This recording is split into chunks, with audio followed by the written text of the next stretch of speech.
a esta gran diamante. La admiraba y de unos días para acá la admiro aún más. Por favor, pongámonos de pie para recibir a nuestra próxima ponente, nuestra diamante Lupita Gutiérrez. Muchas gracias. Pues primeramente quiero agradecer a mi diamante Corona por esta oportunidad que me brinda de estar el día de hoy aquí. Para mí es un gran reto el estar aquí, pero es una gran oportunidad también. Muchísimas gracias, mi diamante Corona, por la confianza. Gracias. Quiero felicitar a mis diamantes Juan Carlos Álvarez y a mi diamante Sandra por tan espectaculares temas que nos compartieron. Mis respetos, la verdad, para ustedes dos. Qué gran trabajo me han dejado. Para quienes no me conocen, yo soy Lupita Gutiérrez y soy originaria de Yahualica, Jalisco.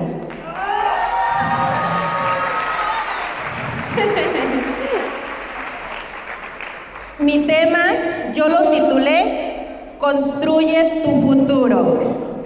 Yo creo que todos hemos escuchado la frase que dice que tú puedes ser el arquitecto que forja tu propio destino. ¿La han escuchado?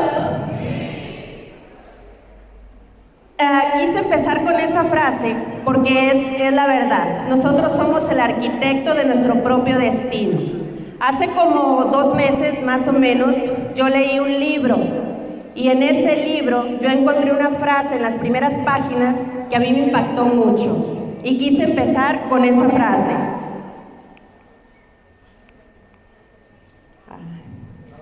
Creo que no sirve. Ya. Cada paso que has dado a lo largo de tu vida te ha traído hasta este punto en el que estás. Has llegado a este momento por un conjunto de decisiones que tú tomaste, sin ser obligado por nadie. ¡Wow! Cuando yo la leí, tuve que releer esa frase varias veces, porque yo decía, ¿cómo es posible que yo soy la culpable de estar en donde estoy? Pero sí tiene toda la razón. A lo largo de nuestra vida hemos tomado diferentes decisiones de las cuales poco a poco se va forjando nuestro futuro, sean buenas decisiones o sean malas decisiones. Así que cada uno de nosotros somos los responsables de nuestro futuro. Tú sabrás si quieres ser el arquitecto que forma tu futuro o quieres ser el albañil que llegó borracho y echó a perder toda la obra. Este libro se llama Mujer a prueba de balas. Aquí tenemos a nuestra autora. A mí me súper encantó y me enganchó con esa frase. Bueno, yo les voy a contar una pequeña parte de mi historia, que empieza el 8 de diciembre de 2005. Un poquito antes, yo radicaba en California. Yo estaba ya feliz, casada, con mis hijos, trabajando, ganando bien, pero un día me llega una llamada de mi hermana, la más pequeña, y me dice que a mi mamá le habían detectado un cáncer de colon, pero que todavía había algo que hacer, que le podían dar radiaciones, quimioterapias y que podía salvar su vida. Yo cuando me dijeron eso, yo saqué mis boletos para regresarme a México para apoyar. Era de mis 2 niños y el mío. A los 15 días de que le detectaron cáncer, tenían cita para la primer quimioterapia. Cuando le hacen los estudios, el oncólogo dice que el cáncer ya se había regado por todos los órganos y que ya no se podía hacer nada, porque no se podían atacar todos los órganos. Yo tenía mis boletos para el 8 de diciembre, porque ese día era su cumpleaños y yo quería llegar de sorpresa. Y me dice mi hermana, si quieres encontrarla con vida, adelanta tus boletos. Adelanté mis boletos y llegué el 3 de diciembre. Mi mamá estaba inquieta, estaba intranquila, porque el que estaba enfermo era mi papá. Mi papá tenía enfisema pulmonar. Ellos no tenían ahorros, ellos no tenían casa propia, y la que se encargaba de mi papá, pues siempre era mi mamá. Entonces mi mamá, su intranquilidad era que mi papá se iba a quedar solito, porque la mayoría de sus hijos estábamos en Estados Unidos. En su lecho de muerte, yo le prometí cuidar a mi papá. Yo le prometí que mientras yo viviera, a mi papá no le iba a faltar nada.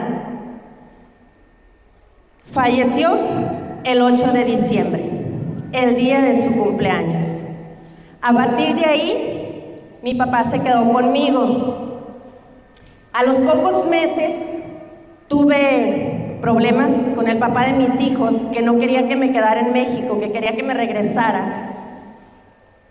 Y pues yo no me podía regresar, por la promesa que yo le había hecho a mi mamá de cuidar a mi papá. Yo tenía que quedarme en México. Pues entre tantos problemas, me separé. Y me quedé sola con mi papá, con mi niña de 3 años y mi niño de 6 años. Era un compromiso muy grande. No era fácil, pero yo dije, ya está, y se tiene que hacer. Así que me puse creativa. Puse una tienda de ropa. En las mañanas yo cuidaba la tienda de ropa. En las tardes, cuando mis niños salían de la escuela, yo me iba a todos los ranchos que estaban cerca de Yahualica a vender ropa. Los fines de semana trabajaba de decán en un tequila que se elaboraba ahí en el pueblo para generar más ingresos, para poder ajustar. Pero no tenía días libres, no tenía descansos, todos los días trabajaba, todos los días. Y yo creía que pues así era, yo creía que estaba bien.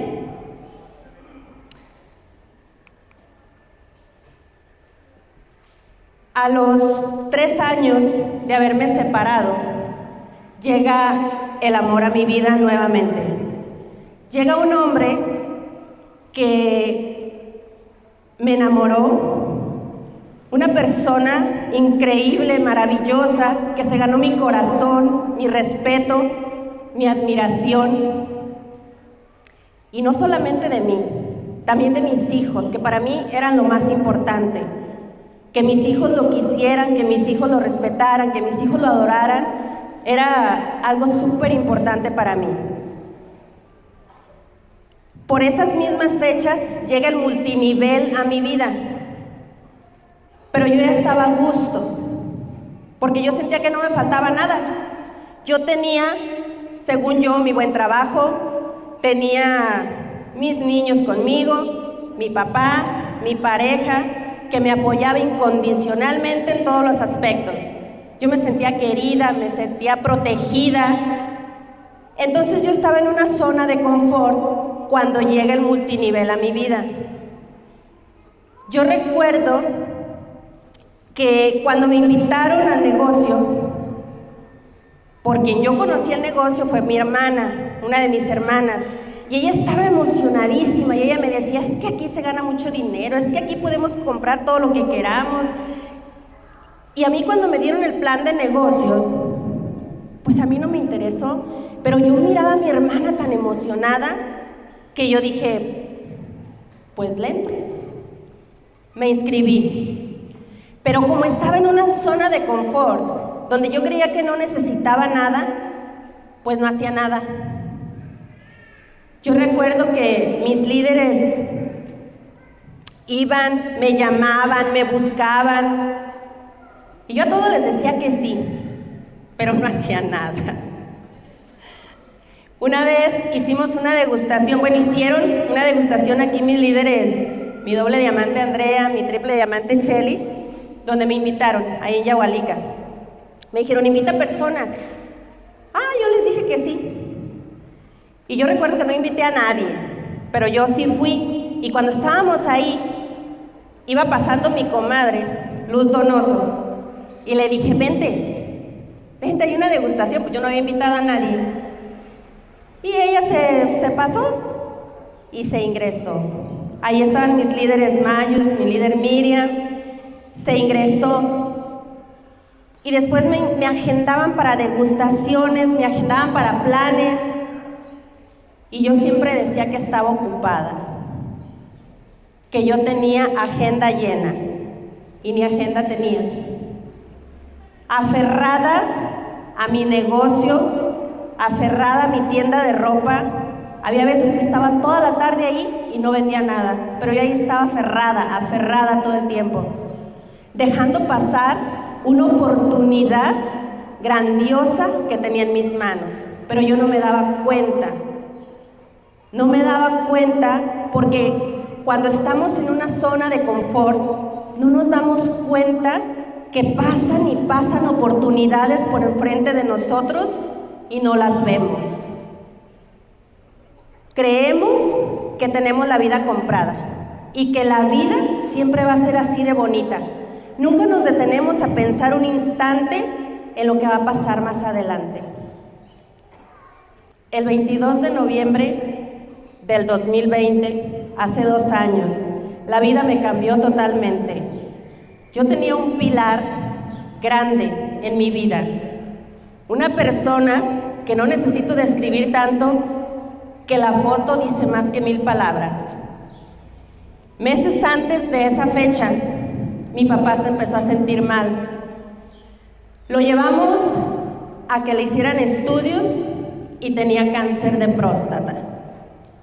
Le hicieron 2 cirugías, el cáncer estaba encapsulado, no necesitaron de hacer radiaciones, ni quimioterapias, ni nada. Creíamos que ya estaba bien. Al poco tiempo se empieza a sentir mal otra vez y ya estaba el cáncer en los huesos.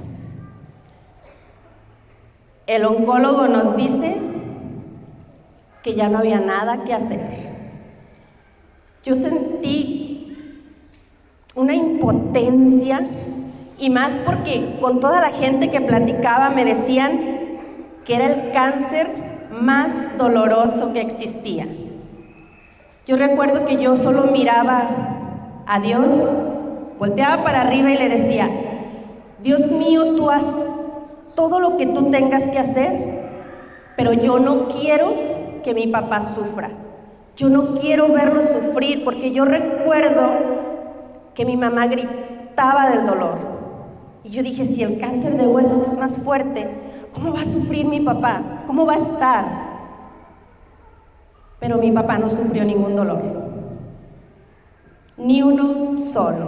Gracias a Dios no sufrió ningún dolor. Falleció 22 de noviembre del 2020. Y con él se fue una gran parte de mí, porque era un pilar grande en mi vida. Era la persona que desde que falleció mi mamá estuvo conmigo, que me apoyó con la crianza de mis hijos. Y para mí fue algo muy doloroso, pero tenía mi pareja en ese tiempo.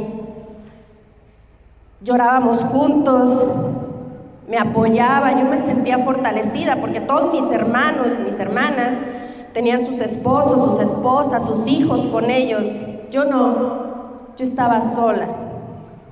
El único que tenía conmigo era mi novio, mi pareja, y él era el que me apoyaba. Yo me sentía fortalecida con él y yo le agradecía a Dios por tenerlo conmigo.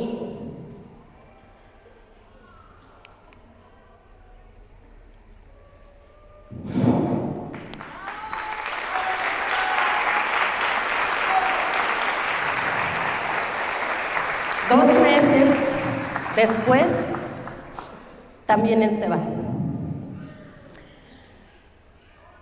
El 4 de febrero, a las 11:30 de la noche, recibo una llamada de su hermano, el más grande, y me dice, tenemos a Toño internado, pero le van a hacer un procedimiento y posiblemente mañana lo den de alta. Yo voy para Guadalajara y mañana estoy aquí temprano y te mantengo informada. A las 3 de la mañana recibo un mensaje de otro de sus hermanos que me dice: Toño acaba de fallecer. Yo recuerdo que yo me levanté y yo gritaba y yo lloraba y yo decía, ¿sabe cuántas cosas? Estaba mi hija conmigo porque acabábamos de regresar de la convención y ella lloraba conmigo y ella no sabía qué hacer para consolarme. Yo ahí sentí que mi vida se terminó por completo, que yo ya no podía luchar más, que yo ya no tenía por qué seguir, porque se estaba yendo el amor de mi vida. Yo recuerdo que me peleé con Dios, que le dije, como decimos aquí, hasta de lo que se iba a morir, porque a mí se me hacía injusto lo que estaba pasando. Yo decía, si yo te agradecía porque me lo tenía aquí, porque Él me consolaba, porque Él me apoyaba, ¿por qué te lo llevas? ¿Por qué me lo quitas? Si es lo más grande que tengo. Yo me peleé mucho con Dios, porque no podía entender el por qué me lo quitaba.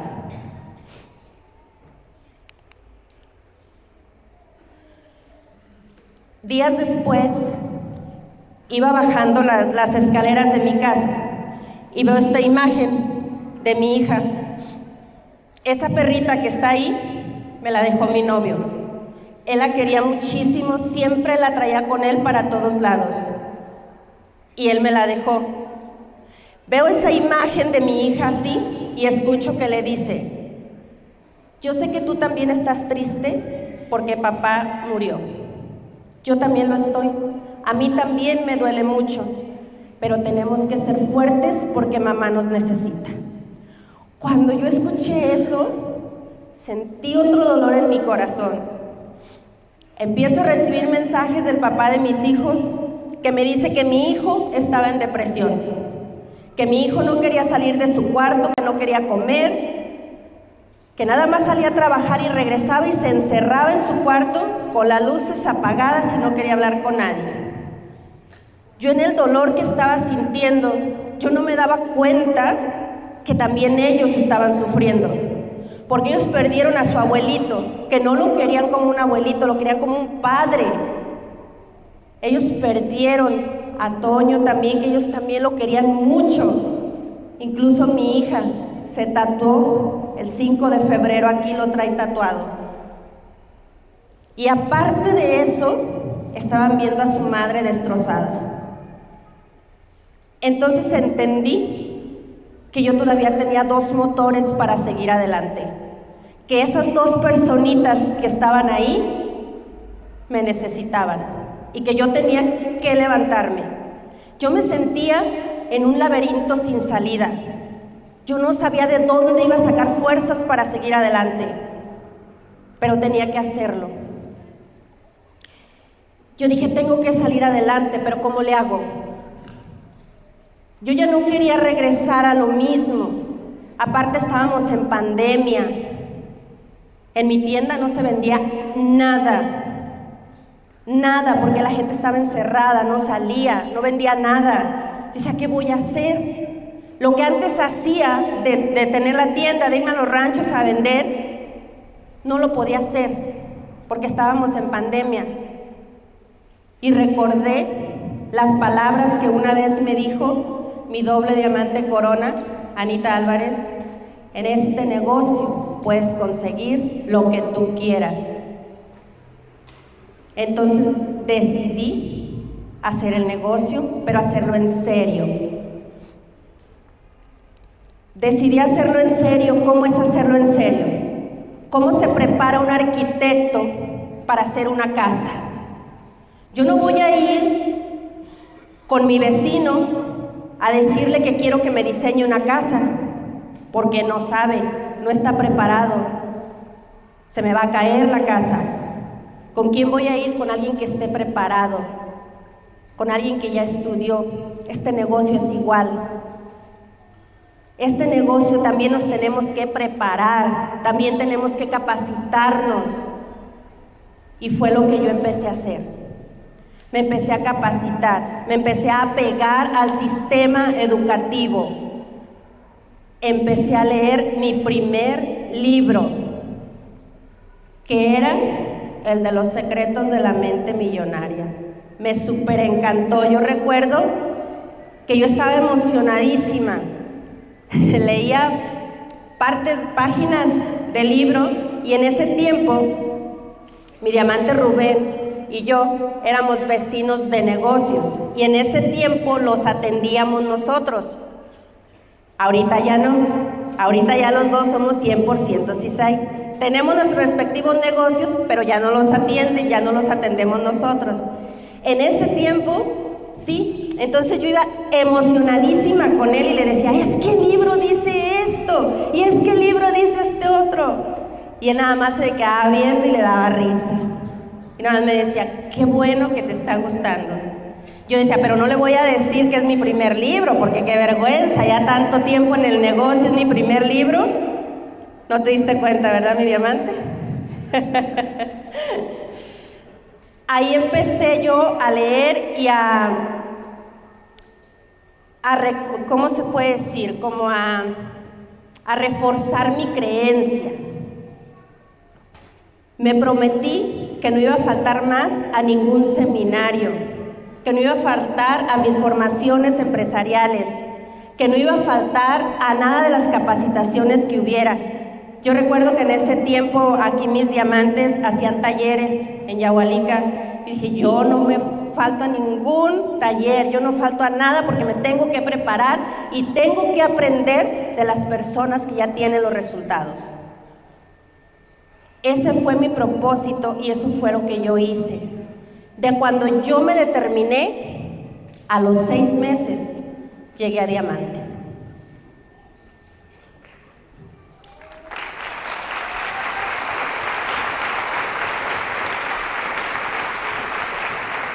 Y con el diamante han llegado muchas satisfacciones, muchos logros que cuando estás en un trabajo tradicional nunca te imaginas que lo puedes hacer, porque lo es imposible. Gracias a CISAI, yo conocí Cancún, junto con mi hija, que tampoco conocía Cancún. Gracias a CISAI, hace un año hicimos un viaje familiar, mis hijos y yo, en la convención. Hace unos días, mi hija y yo en la convención también.